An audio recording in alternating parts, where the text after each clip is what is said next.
Sou Perpétua Aguiar, presidente do Conexão Patriota. Sou Roberto Barros, vice-presidente do Conexão Patriota. E hoje nós estamos aqui recebendo o doutor Carlos Marden, né? Ele é professor universitário, é procurador federal e ele é autor do perfil Liberalismo FC no Instagram. Nós vamos falar sobre a nova Previdência. Pessoal, obrigado pelo convite. Prazer estar com vocês aqui. Saudar aí todo mundo que está assistindo a gente, especialmente o pessoal que acompanha lá o Liberalismo FC. Espero contribuir aí na discussão desse tema tão relevante aí nesse momento aí no Brasil. Tudo bom, Carlos?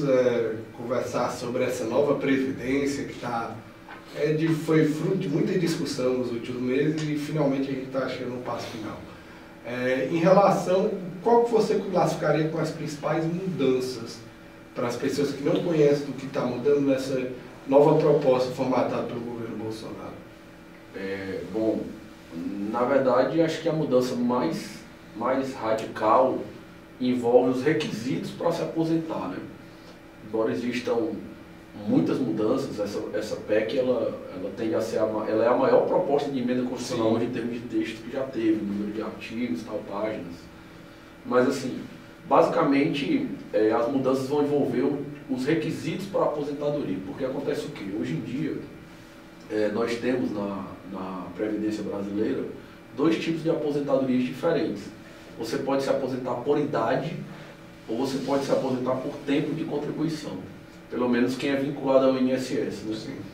Com a reforma da Previdência, as pessoas da iniciativa privada vão passar para o mesmo sistema que existe hoje no serviço público, nos regimes próprios, que é um sistema no qual a aposentadoria ela vai requerer tanto idade quanto tempo de contribuição. Então vai desaparecer essas duas espécies de aposentadoria, que é idade e tempo de contribuição como coisas separadas, e será preciso se aposentar tendo tanto idade quanto tempo de contribuição ao mesmo tempo, né? Então os dois serão requisitos necessários aí. E o que muda de antes para agora em relação a esse tempo? Qual é a mudança principal? Quanto o trabalhador vai ter que ficar para poder se aposentar agora, nessa nova proposta? Na verdade o tempo até diminui, né? Sim. Porque a aposentadoria por tempo de contribuição hoje, ela exige 35 anos para os homens e 30 anos para as mulheres. Esse tempo que a gente sabe que ele é diminuído de 5 anos para professores, né? Sim, sim. E tem umas diminuições também de 5 e 10 anos para algumas atividades especiais, mas em regra ele é 35 anos para o homem e 30 anos para a mulher. Com a nova Previdência ele vai ser até menor, vai ser um tempo de 20 anos, entendeu? O tempo vai ser de 20 anos. O problema é que o tempo de 20 anos não vai dar direito à aposentadoria automaticamente. Sim. Né? Para que possam se aposentar, tem que juntar os dois requisitos, como eu falei. Então a mulher vai ter que ter 62 anos e o homem vai ter que ter pelo menos 65 anos. Né? Então você vai ter, na verdade, o homem 65 anos, a mulher 62 anos. Entendeu? Então, embora o tempo de contribuição em tese diminua, né, na verdade a idade, né, vai acabar exigindo, né, mais que a pessoa se aposente mais tarde. Né? Doutor Carlos, como é que a pessoa que contribui ela vai saber o tempo que ela já contribuiu? Bom, isso aí tem que se informar junto à Previdência. Né? Mas parece que tem um site que você... O INSS tem um sistema que chama CNIS, que é o Cadastro Nacional de Informações Sociais, né? Onde ele vai permitir o acesso da pessoa a todas as informações dela que estão lá. Mas você não pode simplesmente entrar e acessar isso aí. Como é um acesso sigiloso, naturalmente, né? Porque você não pode ter acesso às informações de outras pessoas. Então, a primeira vez a pessoa tem que ir até a Previdência, se cadastrar. E uma vez que ela esteja cadastrada, ela fica tendo acesso pela internet mesmo para esse tipo de coisa. E ela pode buscar informações a respeito de quanto tempo de contribuição ela tem. Então é importante o cidadão ter esse conhecimento, né? Que tem primeiro para acessar e primeiro tem que ir na Previdência para fazer esse cadastro. Né? Mas aí assim, uma coisa bem importante assim, para quem é leigo, né? Esse cadastro e esse acesso não são requisitos de aposentadoria, tá? Sim. Isso aí é importante para eventualmente, se alguém quiser verificar como está seu tempo, quiser ficar acompanhando a eventual contagem, entendeu? Para aquela pessoa que trabalhou a vida toda na mesma empresa, ou teve poucos empregos de longa duração, tem a carteira assinada direitinho, a priori ela não precisa fazer nada. ela simplesmente pode pegar o tempo todo que ela trabalhou, que ela tem na carteira de trabalho dela, nas carteiras de trabalho, somar esse tempo, e esse tempo equivale ao tempo de contribuição, não tem nenhum problema nisso aqui não. E também essas questões da transição, porque aí, como qualquer reforma, a gente está tendo uma mudança total, mudança parcial, ou grande mudança no sistema, como chama nova Previdência, né? Tem essa questão, né, das transições. Como vai funcionar essa transição nessa proposta atual? O que vai acontecer é que vai haver uma regra para quem já tá dentro do sistema, né? Sim. Todas as reformas da Previdência, a de 98, a de 2003, também tiveram datas para isso aí, tiveram formas de transição, regras de transição que duraram alguns anos. Tem regra da reforma de 98 e de 2003 que duram até hoje, que até hoje ainda tem validade, porque as pessoas que estavam no sistema na época ainda continuam. Sim. Mas essa tende a ser mais curta. O que vai acontecer é que durante um determinado tempo, né, a pessoa vai poder se aposentar pelas regras atuais, desde que ela faça uma somatória de idade e tempo de contribuição. Então ainda vai haver as aposentadorias do jeito que estão não vão mais existir, né, vai ser uma aposentadoria única, voluntária, sim, como é no serviço público. Mas tanto homens quanto mulheres, existe uma série de regras que eles podem obedecer, somando idade e tempo de contribuição. Essas regras aí, assim, para eventualmente quem estiver assistindo a gente tiver curiosidade, né, elas vão se aplicar mais para quem realmente está bem próximo da aposentadoria. Talvez quem tiver 5, 6, 7, 8 anos da aposentadoria. Mais do que isso aí, a regra de transição não vai ter impacto. Então, eu, por exemplo... mais próximo, 3 anos, 2 anos. Não, isso, não então eu, por exemplo, que estou no sistema há muitos anos, mas ainda estou longe de me aposentar, a regra não me atinge, entendeu? Não vai me beneficiar. Mas, no caso, beneficia só para pessoas que estão bem próximas, 2, 3 anos para se aposentar. Isso, exatamente. Porque, na verdade, Roberto, qual é a ideia de uma regra de transição? É não surpreender as pessoas, entendeu? Sim, sim. Por mais que eu já esteja no sistema há muito tempo, eu sou servidor público há 20 anos e trabalho na iniciativa privada desde 2003, então 16 anos. Eu trabalho há um bom tempo. Sim. Mas a aposentadoria não é uma realidade para mim hoje. Eu não estou planejando me aposentar, não é uma coisa que eu estou organizando minha vida para isso acontecer, entendeu? Então, a reforma da Previdência não mexe com expectativa minha, porque eu não estou me planejando para isso. A lógica da regra de transição, pegar as pessoas que estão um pouco tempo faltando para se aposentar, é exatamente administrar expectativas, respeitar aquela expectativa. Se você tem uma pessoa que ela sabe que vai se aposentar em 2021, 2022, 2023, e vê uma reforma e cria 10 anos a mais para ela trabalhar, seria um impacto muito grande. Então essas pessoas que estão mais próximas de se aposentar, é que vale a pena se informar um pouco melhor para o caso delas, né? E aí eventualmente ir a uma agência do INSS para saber especificamente como funcionaria no caso dela, né? Como teria essa regra de transição, o que ela precisaria atender ainda. Doutor Carlos, e também tem muito fake, né? Muitas mentiras, as pessoas ficam preocupadas, né? E tem gente que diz até, e para mim que já estou aposentado, vai mudar alguma coisa? Não, lógico que não vai, o né? aposentado não muda nada não, entendeu? A última mudança, na verdade, assim, das 3 reformas que nós tivemos, essa é a terceira, na verdade, das 2 grandes reformas que nós tivemos, mesmo contando essa como já sendo a terceira, nos moldes do formato que ela está atualmente, o único impacto que já teve para aposentado de verdade foi em 2003, quando se criou a contribuição dos inativos, né? Para o serviço público, quando os aposentados começaram a pagar a contribuição previdenciária. Tirando isso, não tem impacto. E uma coisa que é importante esclarecer para quem está assistindo a gente. Quando a gente fala que o direito adquirido é respeitado, na verdade não faz nem diferença se você já se aposentou.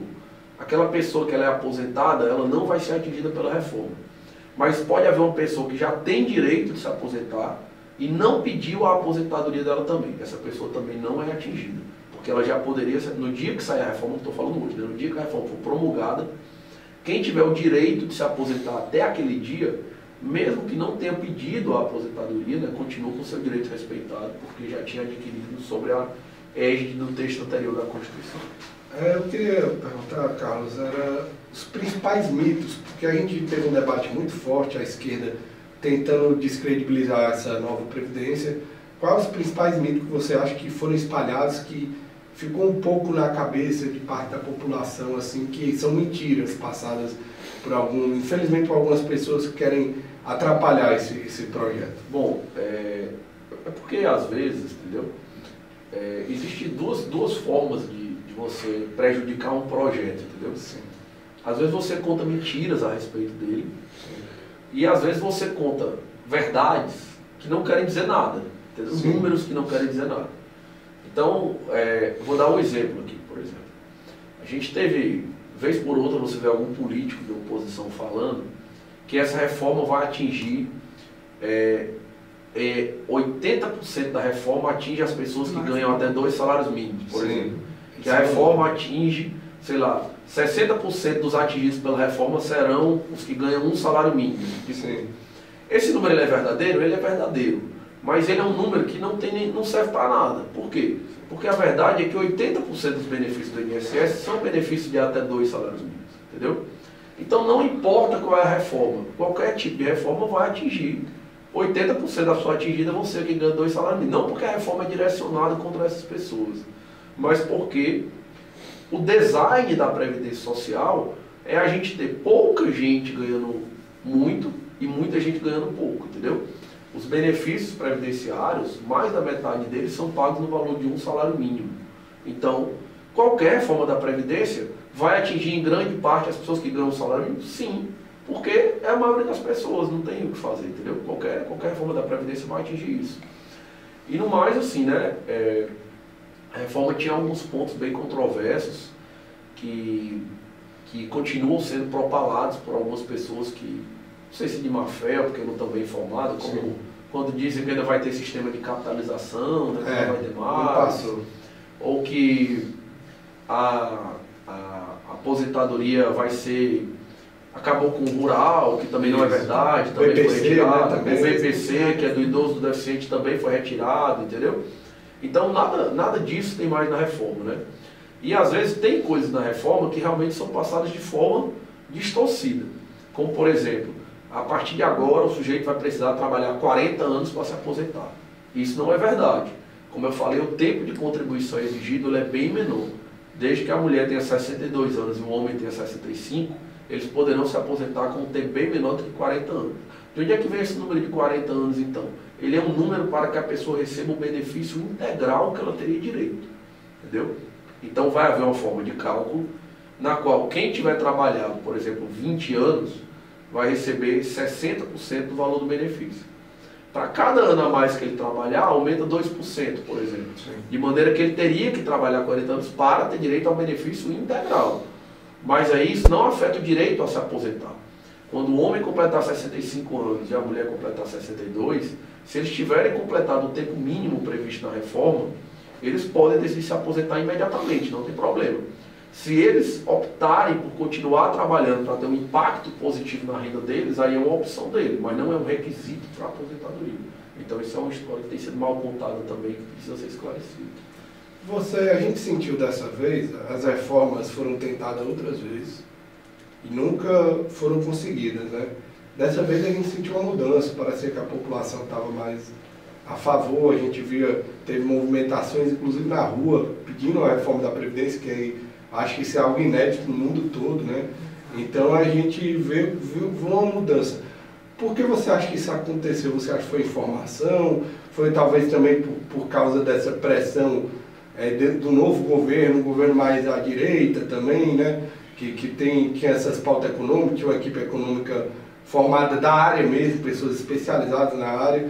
Qual foi o fator que foi diferente dessa vez? Porque eu me lembro na época do Temer, foi criticado e aí tinha índice de aprovação de 3%, 5% das pessoas eram a favor, no caso. Isso é difícil de dizer, porque normalmente esse tipo de grande situação social envolve muitos fatores, sim. Se conjugam e é difícil jogar a responsabilidade só em um dos fatores. De maneira geral, eu vejo duas ou três coisas, eu diria, que eu acho que se comungam e tem muita influência. A primeira é o seguinte: faz muito tempo que a gente não tinha uma reforma da Previdência, né? Sim. Então, por exemplo, em 2003, quando o Lula fez a reforma dele, houve, apesar de ele ter sido eleito com uma popularidade enorme, ele não ganhou no primeiro turno, mas ele foi um líder popular muito forte, principalmente em 2003, no primeiro ano de governo dele. Então, pelo bem e pelo mal, ele estava fazendo uma reforma 5 anos depois da reforma do Fernando Henrique. A reforma do Fernando Henrique é dezembro de 98, a do Lula dezembro de 2003. Sim. Então, o que acontece? Uma geração qualquer pegou 2 reformas da Previdência na sequência. Isso é muito impactante, entendeu? E de 2003 para cá, a gente não teve nenhuma reforma da Previdência, pelo menos uma reforma constitucional, digamos, porque a Dilma fez várias alterações na Previdência, sim, algumas bem impactantes, mas por via de lei ordinária, onde podia a aposentadoria das viúvas, né? Isso, acabou com a pensão vitalícia, entre outras coisas. Então, o que acontece? Me parece que a gente pegou uma virada de geração, sim, né? Isso é uma coisa interessante, assim. A geração que vai ser atingida, ou que está começando a trabalhar agora, que está pegando agora, não é a mesma geração que pegou as reformas de 98 e 2003, sim, entendeu? Eu mesmo, que já não sou tão novo, né, só peguei a reforma de 2003, 98 eu nem trabalhava ainda. Então já entrei no meio do caminho. E o pessoal que é mais novo que eu não pegou nenhuma das reformas, já entrou com um sistema, digamos assim, bem diferente do pessoal pré-98. Esse é um ponto. Outro ponto é aquele que você apontou. Realmente a gente teve um governo que foi eleito falando isso claramente, né? Isso é uma coisa muito interessante, assim, porque normalmente, mesmo os governos que tendem a praticar algumas medidas de ajuste fiscal, eles normalmente não se elegem falando isso abertamente, né? E esse governo que a gente teve agora, ele foi um governo que foi contra a maré nesse aspecto, assim, de uma maneira bem diametral ao que acontecia antes. Verdade. Principalmente porque o Bolsonaro sofreu aquele atentado, sim, ele acabou sendo substituído em vários debates e programas pelo Paulo Guedes, e o Paulo Guedes é um cara muito reto, muito pragmático, muito direto nas coisas dele. Ele falou, eu vou privatizar mesmo, e vem reforma tributária, e vem reforma da Previdência, claramente, assim. Sim. A ideia dele sobre tudo, entendeu? Então, pelo bem e pelo mal, você pegou, o povo já elegeu alguém com essa pauta claramente, e isso também suaviza. E a terceira coisa que eu acho foi a crise econômica, né? Claro. Entendeu?